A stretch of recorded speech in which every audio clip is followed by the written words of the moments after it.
Call of Duty Modern Warfare 3. Is it worth a buy? Let's read the words of the developer. In the direct sequel to the record-breaking Call of Duty Modern Warfare 2, Captain Price and Task Force 141 face off against the ultimate threat.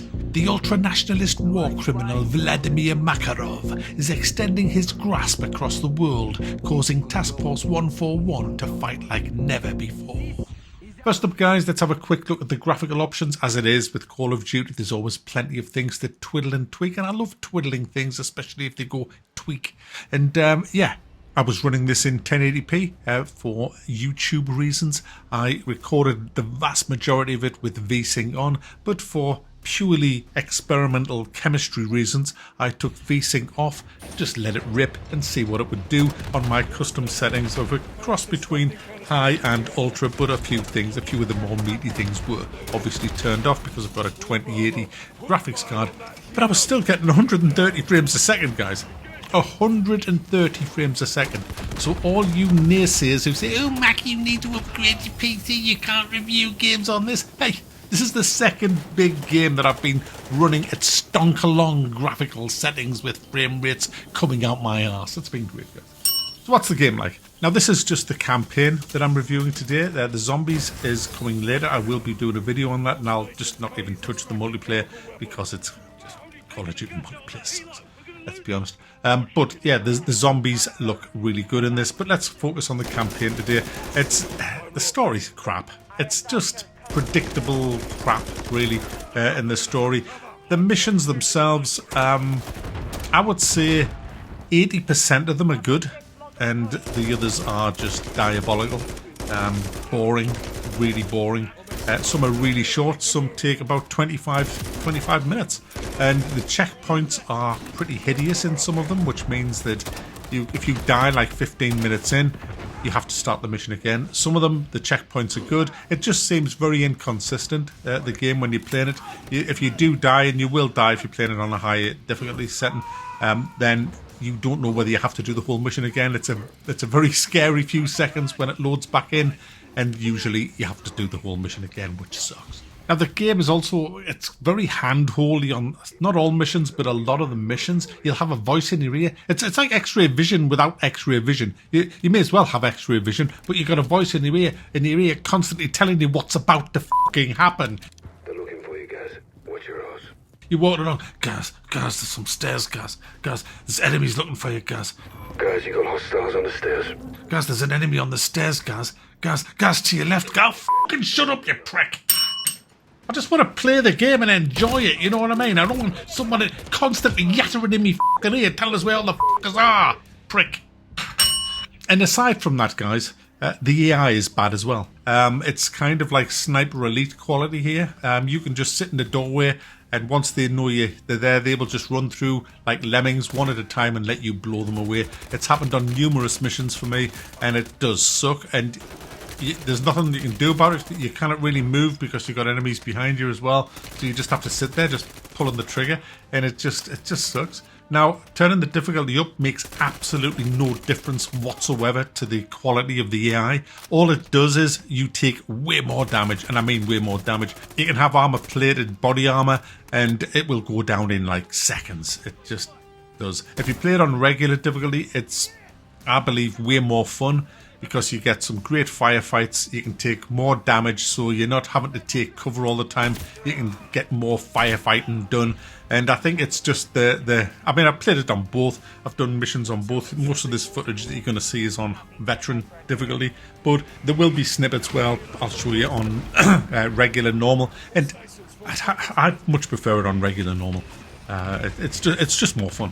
I'm always criticising guns in games because they just don't sound right. They just sound broken half the time and meaty. And in a video last week, somebody posted and says, Mac, yeah, it's well and good just saying, yeah, the guns suck in some of these games, but which games do the guns not suck? Well, this. Negative. Neither is Coney. There's no radioactive material. What's coming? Stay on and find out.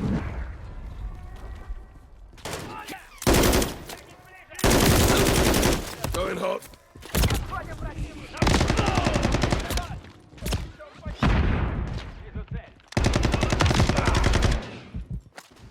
you want to know what guns should sound like in a game, and I'm not saying in real life, I'm saying in a game, look at this game. This is exactly, it's nailed on. I can't think of a game that I've played that has better sounding, meaty, lips out weapons than Call of Duty Modern Warfare 3. There's not a single gun, guys, that I picked up in this game that I didn't like. I loved them all. They all felt meaty. And the enemy, the reaction to getting shot is just sublime. I'm probably going to play through some of the missions again, just because I had such a blast playing them the first time. In fact, there was just not enough soldiers to blow up and shoot. It was just a joy blasting your ass through some of these missions with huge fucking guns, especially the at one point in one mission, the two guns I had was a minigun and a light machine gun. They both sounded awesome and they both did mega destruction, and it was just so much fun. Who gives the f***? Give us a big fucking gun, a big fucking gun, a big pile of elephant dung. Who gives the f***? Give us a big fucking gun, a big fucking gun, give us a big pile of elephant dung. There's weapon crates everywhere. Just in every other building has a weapon crate with a gun in it. And there's tons of gadgets and gizmos that you can blow people up with. There's portable SAMs, there's cluster bombs, incendiary grenades, frag grenades, claymores, C4, thermite nades. Guys, you name it, there is so many different ways to kill people, and there's knives as well. But for me, you just can't beat a big gun. Just shooting people with the loudest, biggest weapon is just great. In fact, the missions where you're supposed to sneak through, it's like, hey, forget that, pal. Give me a gun that's loud, bring it on, let's cause havoc. And I've had a blast playing it, I really have. I'm not into the, like I say, the story of it. Some of the missions are crap. The AI is just not very good. But there is still a lot to get out of this, just on some of the firefights that you have on certain missions. Like I say, you have to pick, once you've finished the game and you've got all the missions unlocked, just picking and choosing your mission, changing the difficulty to whatever suits you, and just going in with different loadouts is fun. It's fun. Whether you like sniping, there's lots of sniper missions in this game. Well, not lots, but there's a few good sniper missions in this game. There's a stealth mission, which is too easy and boring, to be honest. But a lot of the missions are just opening up with big guns. And that's what Call of Duty is for me. Big guns. And I hope that when the Zombies opens up next week, on the 10th I believe it is, that we have all these huge weapons and more, with huge hordes of zombies to mow down. Oh my goodness, that'll be me done for the rest of the year, guys. It'll be great. So there you go. Call of Duty Modern Warfare 3 is a very well optimized game. It runs brilliant on my toaster of a machine because it's optimized properly by people who know how to optimize a game. It looks fantastic. The graphics is great. The guns are incredible. The story's pants. The AI sucks. And some of the missions are shit. But it's fun.